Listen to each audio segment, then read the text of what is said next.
So kuna mtu alisema Kenya is a crime scene na ni ukweli. So kuna rafiki yangu alikuwa ananichapia story.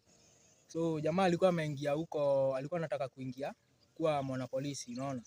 So si akaenda ile training ile yenye inaendangwa kwa field. Maybe unaweza sikia iko stadium fulani. Jamaa akaenda. So jamaa akiwa high school alikuwa anajua kukimbia sana. So alikuwa anajua obvious pale kwa kukimbia yako sawa. So jamaa akaingia pale, alikuwa anajua obvious atawin. So kufika kule akapata kuna waseka like 500. Akajua hapa sasa ni kujituma. So wakapangwa, wakaambiwa kwa hawa watu kama 500 hivyo, only 10 watachukuliwa kuwa wanapolisi. So jamaa akajua to be safe, wakikimbia ile kama cross country lazima akuwe among the first 10. So jamaa wakianza akakuwa very keen kukuwa among watu wa kwanza. Wakaambiwa waanze. Wakakimbia. Jamaa akiangalia anaona ako like number 3, number 4. So naona ako sure atawin. Of course juu ile walikuwa wanaenda distance kubwa, sio basi kuna kuwa na hizi ambulance in case msee faint. Na pia kuna some bikes za kuguide wasee hivyo. So kuna hizo ambulance zilikuwa zinapita but obviously walikuwa wanajua hizi ambulance in case mtu apate injury ama maybe a faint ama maybe msee akue injured akikimbia. So jamaa akakuwa sawa, acha ambulance ipite, sisi tunasonga mbio.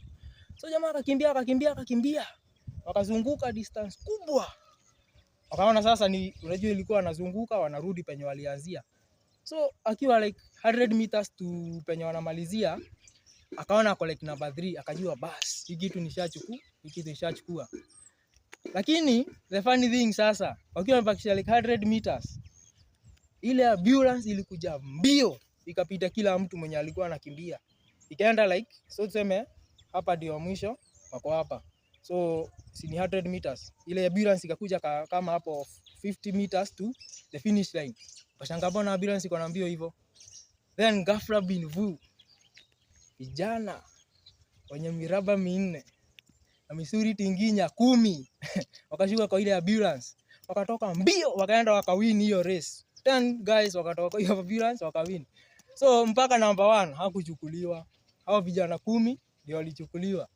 Jamaa alikuwa anatuchapia story, anatuambia yani after amejituma hivyo vyote hakuweza kuwin. Na ilikuwa noma juu walipomaliza alienda huko kusema kuna watu walitoka ambulance wakaambia wewe bwana nyumbani nyinyi hamja succeed, nyinyi hamja win, wenye wamewin hawa 10. So can you imagine wewe umeenda pale unadhani ati utawin ati ndio utachukuliwa. So basi washaweka kwa ambulance hata wakawakimbia, nyinyi mnajichosha bure. Jamaa kwa ambulance inafika tu pale wanatoka wana win. So Kenya is a crime scene.